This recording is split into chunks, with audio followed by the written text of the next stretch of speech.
I've commonly gone on about what I didn't necessarily like about the Digimon Adventure Reboot that we got in 2020 to 2021.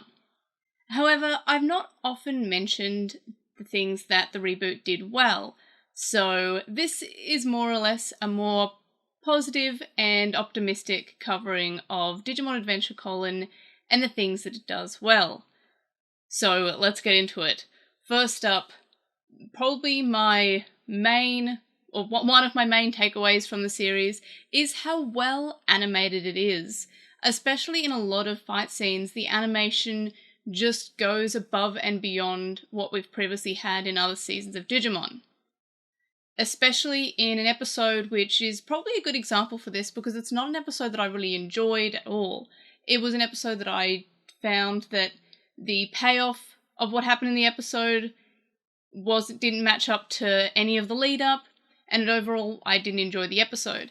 However, it was really well animated, and that episode is the Rebellion episode, which has just a phenomenal use of the sunrise and sunset and the lighting and the animation, and it just looks really good. Rebellion himself looks fantastic. It is pretty cool that he is evolved or reincarnated from Ogremon, but again, in terms of the episode, I didn't really feel like the payoff was...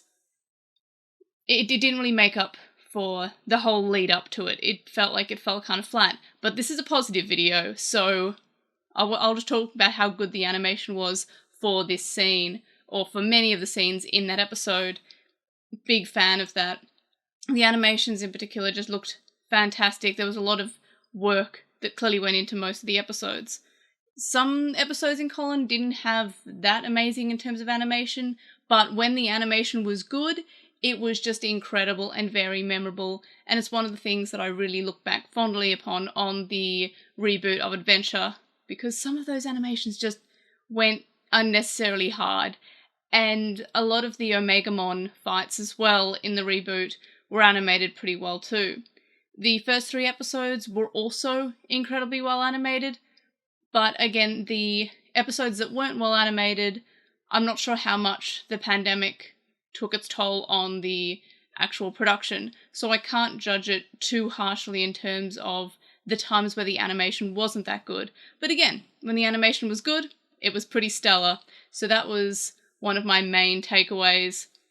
My other thing that I really liked about the reboot was the fact that we got just so many callbacks and references to the original adventure, especially early on, making it a nostalgic watch for older fans, and it kind of did a lot of references especially to our war game very early on.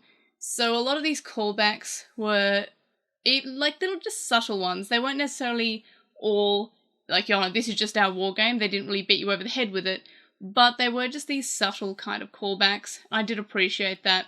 My favourite one, of course, being the Taichi looks at Greymon kind of nostalgic moment that is more or less a homage, or at least it looks to be a homage or a reference to the Taichi looking at Greymon in the original opening of the first adventure. So that was pretty cool, these callbacks and references that we kind of see throughout the series, again, especially early on. The main thing that I really love about the series is how many unexpected either Digimon debuting from very earlier on in the series. We had Bertmon finally make an animated appearance as an actual Digimon, and of course we had a lot of unexpected evolutions and branching evolution lines, especially with Ultros mode and Sagittarius mode, which were surprises.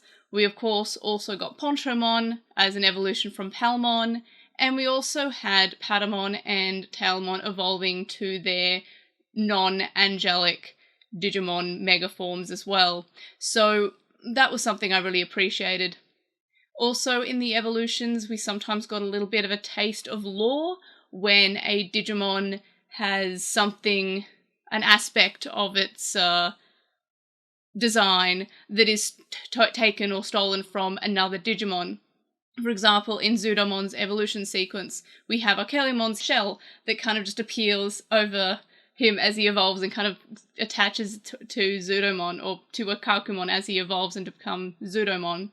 So that was a kind of nice little reference that we got in there as well. I really do appreciate when we get kind of like little tiny bite-sized bits of lore.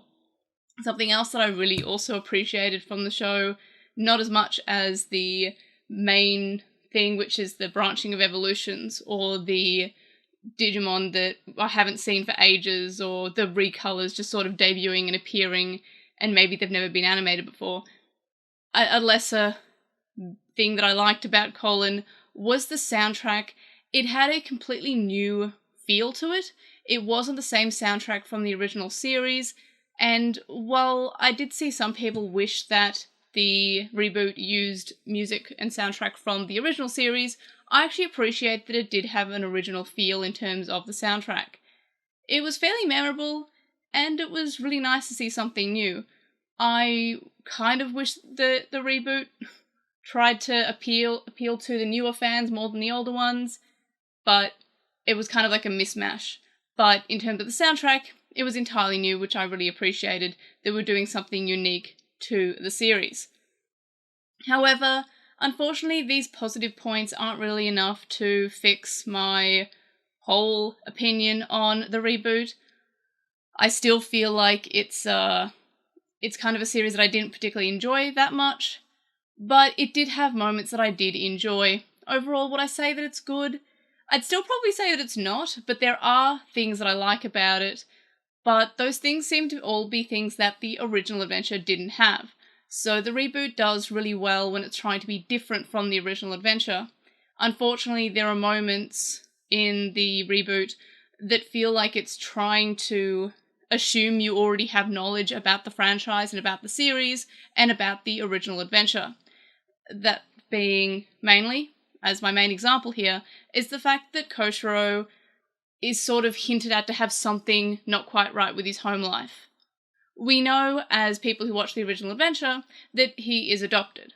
And this was basically straight up said in the original adventure. It was kind of mentioned very early on at the start of the series that something was going on, and then towards the end of the original adventure, we find out when he does go home to the human world, he is adopted, his birth parents died, and he got adopted by his birth parents' co-workers or friends. We don't really get that in the reboot.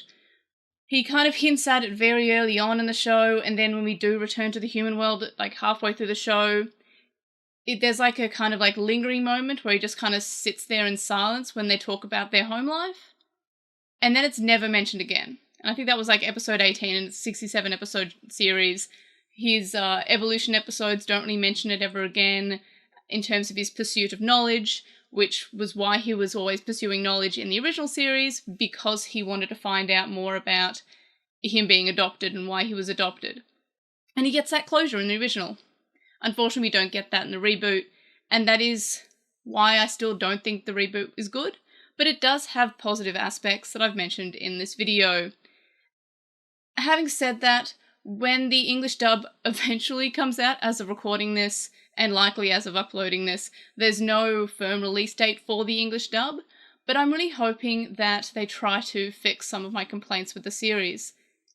The animation's pretty good, so honestly, I feel like they could fix Adventure or the reboot rather, to be a lot more enjoyable, at least for me, just by a few dialogue changes. Maybe either completely remove the mention of Koshiro's family being not quite right, or add in some special dialogue about what is going on there. Not just leave it open for the new fans to be confused by, and the old fans to, I guess, in my case, to be annoyed by. I've seen some people saying that we don't really need to know about it because it's kind of an Easter egg for older fans, and I really can't really speak to how a newer fan would see it, but surely mentioning something and then not going anywhere with it is annoying. Like, it is annoying. You don't actually know. And as these are, different characters from the original, what if the situation is different in this case? We don't know. They are technically different characters because they are from the year 2020 instead of the year 1999. But overall, those are my thoughts on the reboot, especially with the dub eventually coming out apparently, so that's exciting. Let me know your thoughts about whether or not the reboot was good, or what complaints, or go through your positives if you don't like it. List your positives anyway, because the series does have some good things about it, as I've mentioned in this video. So let me know all your thoughts and more in the comment section below. Like this video to hope for the English dub getting at least a release date at some point. Subscribe if you haven't already. And if you have, tell your friends, tell your enemies, tell your next door neighbor. And of course, I'll see you in the next video. Bye!